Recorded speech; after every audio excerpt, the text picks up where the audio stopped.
Hello dear students, आज की इस वीडियो लेक्चर में आपका स्वागत।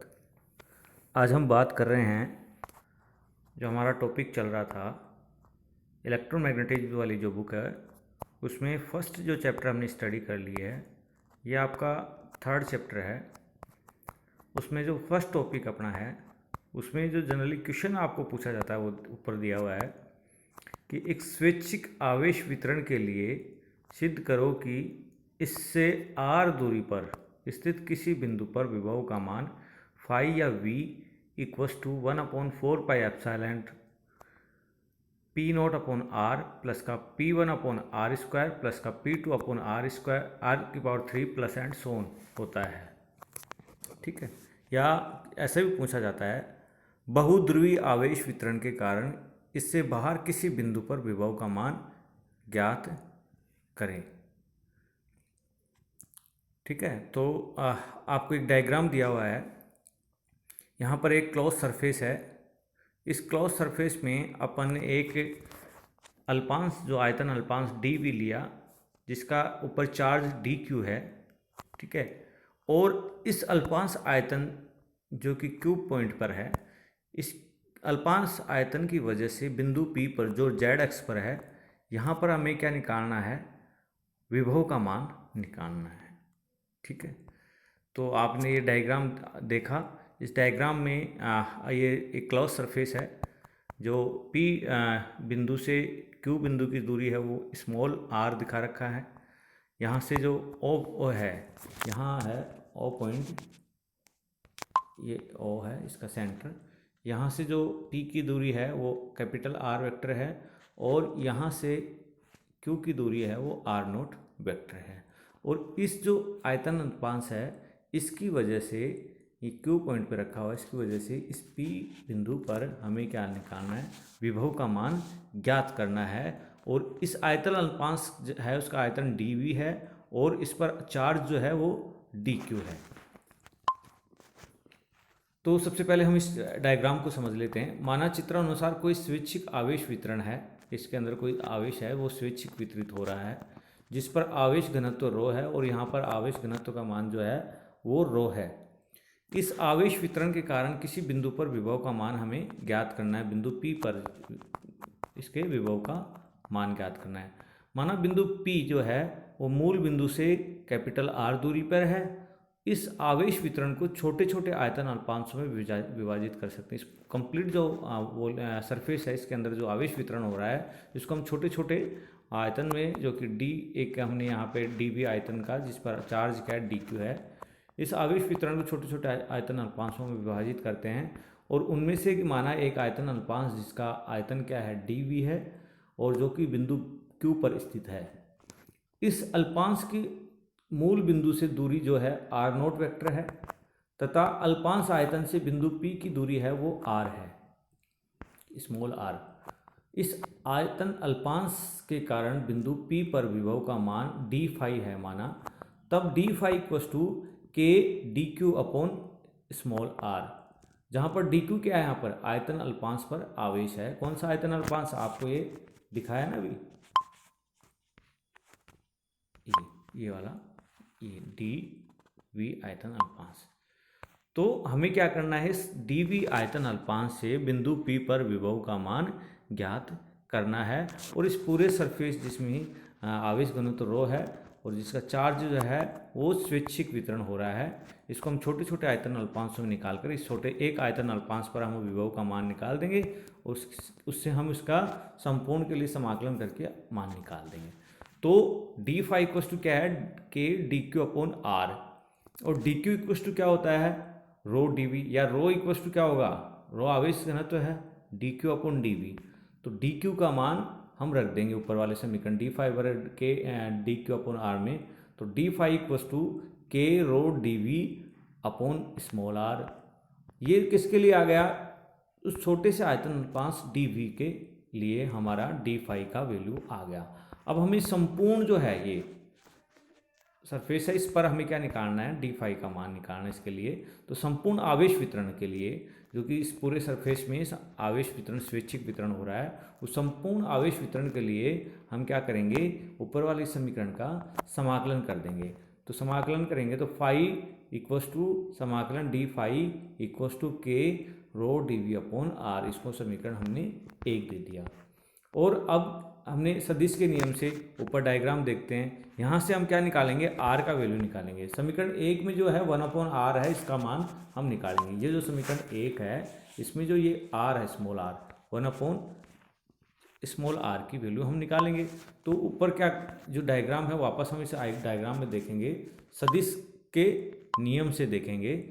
तो यहाँ पर देखें एक ये त्रिभुज है आपका POQ, ठीक है, इसमें आर है, ये इस डायरेक्शन में है इसका, ये स्मॉल r0 है वो इधर है, और ये है जो इधर है इसका। तो ये क्या होगा, capital R vector equals to R vector plus का r0 सदिश के नियम से। तो यहाँ देखें सदिश के नियम से R vector equals to small r0 vector plus का स्मॉल r वेक्टर। अब यहाँ से हम इसका हमें क्या निकालना है, स्मॉल r निकालना है, तो हम इसको वाइस वर्सा ले लेंगे। तो इधर लेंगे तो ये इधर जाएगा, तो r वेक्टर माइनस का r0 वेक्टर हो जाएगा। फिर इसका हम क्या कर देंगे, वर्ग कर देंगे। वर्ग करके इसको खोलेंगे तो r square small r square equals to capital R square plus का r0 स्क्वायर माइनस का 2r vector dot r0 vector. अब 2r vector dot r0 vector को क्या लिखेंगे, कोस थीटा डॉट हटा देंगे तो क्या आ जाएगा, R square equals to capital R square plus का r0 स्क्वायर माइनस का 2r capital r0 cos theta. इसको हम 1/r स्क्वायर से कर देंगे नीचे, ठीक है। और इसमें से हम क्या निकाल लेंगे, कैपिटल R स्क्वायर कॉमन ले लेंगे। तो 1/r इक्वस टू क्या आ जाएगा, 1 capital R into 1 plus r0 square minus का 2r r0 cos theta upon r square की पावर 1/2। इसको ऊपर लिया जाएंगे हम, ठीक है। तो ऊपर ले जाएंगे तो 1/r equals to 1/r 1 plus r0 square minus का 2 capital R r0 cos theta upon capital R square की पावर -1/2। अब ऊपर आपने डायग्राम देखा है कि जो r0 है वो कैपिटल R से बहुत छोटा है, तो माना r0 is very very less than capital R, तो इससे हम द्विपद प्रमेय से इसका क्या करेंगे, विस्तार कर देंगे। द्विपद प्रमेय क्या होती है, 1 प्लस एक्स की पावर n जो होता है उसको हम खोलते हैं 1 प्लस एन एक्स प्लस का n into n minus 1 upon factorial n plus x square plus and so on. जो नीचे याद दिया हुआ आपका, ये देखिए ये द्विपद प्रमेय है, आपको यहाँ दे रखा नहीं, ये रहा 1 प्लस एक्स की power n equals to 1 plus n x plus का n into n minus 1 upon factorial 2 x square plus and so on. आगे टर्म्स लिखेंगे तो n into n minus 1 n minus 2 upon factorial 3 x की power 3 ऐसे लिख देंगे। तो इससे हम यहाँ पर जो ये है इसमें इसको x मान लिया, ठीक है, ये आपका n हो गया। तो n बराबर क्या हो गया, माइनस का 1/2 और x यहाँ दिया हुआ है, तो इससे हम खोल देंगे। इसको खोल दिया यहाँ पे, इसको खोल के आप ये यहाँ से खोलेंगे तो क्या आ जाएगा, 1/r equals to 1 capital R into 1 minus 1/2 r0 square minus का 2r r0 cos theta upon r square. इसको खोल के अपन सोल्व करेंगे, तो इस तरीके से इसको सोल्व करते जाएंगे। एक कंप्लीट सोल्व करके आपको एक 1/r का जो वैल्यू है हमें क्या मिलेगा, ये आप मैथमेटिकली इसको सोल्व कर लेना, देख लेना, इसको सब सोल्व करा हुआ। आप इसको जब आपने नोटबुक में सोल्व करेंगे तो आपको यहाँ इसको सोल्व करने में कोई दिक्कत नहीं आएगी। कुछ टर्म्स इसमें कट जाएंगी, और कोई भी दिक्कत आए तो आप मुझे पूछ सकते हैं। तो 1/r equals to 1 capital R plus का r0 cos theta upon R square plus का r0 square upon 2 capital R की power 3 cos square theta minus 1 plus and so on. ये मान अपन समीकरण जो एक है अपना उसमें पुट कर देंगे। तो समीकरण एक क्या है, फाई इक्वस टू के समाकलन rho D v upon small r।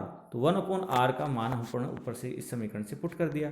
तो फाई इक्वस टू के जो हमारा टर्म बनेगा, rho D v upon are plus का rho r0 cos theta d v upon R square plus का r0 square rho upon 2r की power 3 cos square theta minus 1 d v plus and so on. Higher terms को अपन ने यहाँ पे नहीं लिया है क्योंकि हम क्वाड्रोपोल तक देखेंगे। तो यहाँ देखिए हमने इसमें जो पहले टर्म्स हैं, ये देखिए, इसको हमने एक ये हो गया, एक ये हो गया और एक ये हो गया। इसको हमने P0 माना, इसको P1, इसको P2। तो नीचे आपने ये देखा कि P नोट इक्वस टू क्या आ जाएगा, rho D v, P1 equals to rho r naught cos theta d v, और P2 इक्वस टू क्या आ जाएगा, rho r naught square 3 cos square theta minus 1 d v upon r. इनको समीकरण 2, 3, 4, 5 दे दिया। ऊपर से समीकरण जो है हमारा 5 इक्वस टू क्या बना हमारा 1/4 pi epsilon P naught upon are plus का P1 upon R square plus का P2 अपॉन आर की पावर 3 प्लस एंड सो नाम हायर टर्म्स को हमने नहीं लिया है। तो इससे स्पष्ट है कि स्वैच्छिक आवेश वितरण के कारण किसी भी बाह्य बिंदु पर विभव का मान 1/r के घात श्रेणी के रूप में व्यक्त होता है। जैसे 1/r स्क्वायर प्लस का 1/r की पावर 3 प्लस का 1/r की पावर सो एंड सोन। तो पी नोट को हमने क्या कहा, एकल ध्रुव को, और P1 क्या को दिखाता है, द्विध्रुव को, और P2 चतुर्ध्रुव आघूर्ण को व्यक्त करता है। यहाँ पर जो समीकरण 3, 4, 5 है वो समीकरण 1 एकल ध्रुव को, समीकरण 2 है द्विध्रुव को, और समीकरण 3 है जो चतुर्ध्रुव आघूर्ण को व्यक्त करता है। अब समीकरण 3 से अब हम इसकी कंडीशंस देखते हैं। समीकरण 3 क्या है हमारा, P naught equals to rho D V समाकलन जो कि कुल आवेश है। तब समीकरण 2 से, समीकरण 2 अपना क्या था 5 इक्वस टू वो, ठीक है। तो 5 इक्वस टू इससे, तो इसके हम पुट करेंगे तो क्या आ जाएगा, P नोट अपॉन आर जो कि एक आवेश के कारण विभव को व्यक्त करता है, ठीक है। इसी प्रकार यदि प्रदाह या स्वैच्छिक आवेश वितरण उदासीन है तब P नोट इक्वस टू 0 हो जाएगा, जिससे कि समीकरण 2 का द्वितीय पद प्रभावी होगा। और समीकरण 2 से 5 इक्वस टू क्या आ जाएगा, P1/4 pi epsilon are square, यहाँ P1 ये अपना, ठीक है। या इसको Z equals to R naught cos theta ऊपर उससे अपन जो डायग्राम उससे लिख सकते हैं। तो रो जेड डी वी को हम क्या कहा, द्विध्रुव आघूर्ण कहा। अर्थात इस स्थिति में स्वैच्छिक आवेश वितरण एक द्विध्रुव आघूर्ण को व्यक्त करता है। यदि P नोट और P1 शून्य हो तो समीकरण 2 से 5 इक्वस टू क्या आ जाएगा, P2/4 पाई एप्सिलॉन आर की पावर 3, जहाँ रो इक्वस टू जहाँ rho D v 3 r naught square cos square theta minus का R0/2, इसको हमने क्या दिया था, इसको P2 दिया था ना। तो यहाँ से हम इसको क्या कहेंगे, चतुर्ध्रुव आघूर्ण बोलेंगे इसको। इस स्थिति में स्वैच्छिक आवेश वितरण एक चतुर्ध्रुव आघूर्ण को व्यक्त करता है। तो यहीं तक आपका जनरली एग्जाम में पूछा जाता है। Thank you. आज के इस वीडियो में आप इसको देखें, इसको समझें। कोई प्रॉब्लम हो तो आप मुझे कमेंट बॉक्स में लिख सकते हैं। Thank you very much.